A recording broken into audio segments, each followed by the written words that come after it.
আসসালামু আলাইকুম, সবাই কেমন আছো? আজকে আমি তোমাদের সাথে সুজি দিয়ে তৈরি এই মজাদার মিষ্টিটা রেসিপি শেয়ার করব, আর যেটা সত্যি খেতে অনেক টেস্টি আর খুব সহজে অল্প কিছু উপাদান দিয়ে এটা তোমরা বানিয়ে নিতে পারবে। প্রথমে আমি এখানে সুজি 2 কাপ পরিমাণ নিয়ে নিচ্ছি। এরপরে নিয়ে নিচ্ছি দুধ। আমি এখানে 3 কাপ পরিমাণ দুধ নিয়েছি। এরপরে এটাকে আমরা একপাশে রেখে দিচ্ছি। আমরা একটা ননস্টিকি ফ্রাই প্যান নিয়ে নিচ্ছি, আর এখানে 1 থেকে 2 টেবিল চামচ পরিমাণ তেল দিয়ে প্রথমে সুজিগুলোকে অল্প আঁচে দিয়ে কিছুক্ষণ ভেজে নিচ্ছি।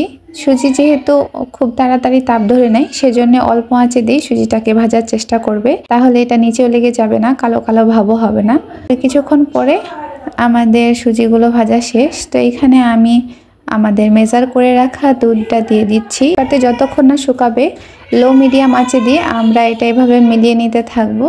এই যে দেখতেই পাচ্ছ, পরে আমার কাছে আরো 1 কাপ পরিমাণ দুধ লেগেছিল, তো সেটা তোমরা অ্যাড করে দিতে পারবা যদি খুব বেশি শুকনো মনে হয় তাহলে। এরপরে এটা আমরা একটা থালার মধ্যে উঠিয়ে রেখে দিচ্ছি যেন ঠান্ডা হয়, নাহলে তো এটা আমরা ম্যাশ করতে পারবো না। তো যতক্ষণ ঠান্ডা হচ্ছে এই পাশে আমরা আমাদের সেরাটা বানাতে দিয়ে দিচ্ছি। একটা কড়াইয়ের মধ্যে আমরা 2 কাপ পরিমাণ চিনি আর 2 কাপ পরিমাণ পানি দিয়ে 3টা এলাচ ফাটিয়ে আমাদের সেরার মধ্যে দিয়ে বেশ কিছুক্ষণ ফুটিয়ে নিচ্ছি যতক্ষণ এটা ঘন হয়ে যাচ্ছে।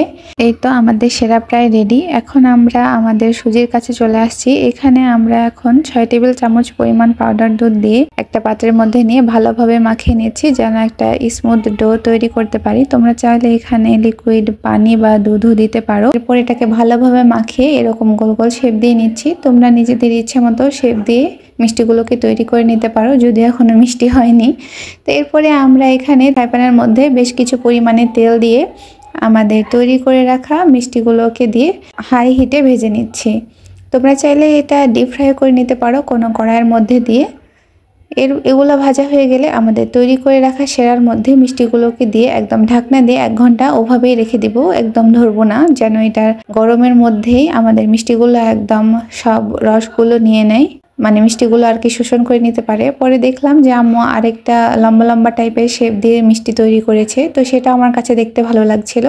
আর এই তো এখন বেশ কিছুটা সময় পার হয়ে গেছে, প্রায় 2 ঘন্টা পরে আমি এটা ঢাকনাটা উঠাচ্ছি। এই যে দেখতেই পাচ্ছ আমাদের মিষ্টিগুলো কি সুন্দর সেরাটা নিয়ে নরম হয়ে গিয়েছে। আমার কাছে তো এটা অনেক ভালো লেগেছে। তোমরা এভাবে ট্রাই করো আর মজার মজার মিষ্টি বানিয়ে খাও। কেমন লেগেছে তোমরা আমাকে জানাতে ভুলবা না কিন্তু। এই তো ছিল আমার আজকের ভিডিও। দেখা হচ্ছে নেক্সট ভিডিওতে। সবাই ভালো থাকো। আল্লাহ হাফেজ, টাটা।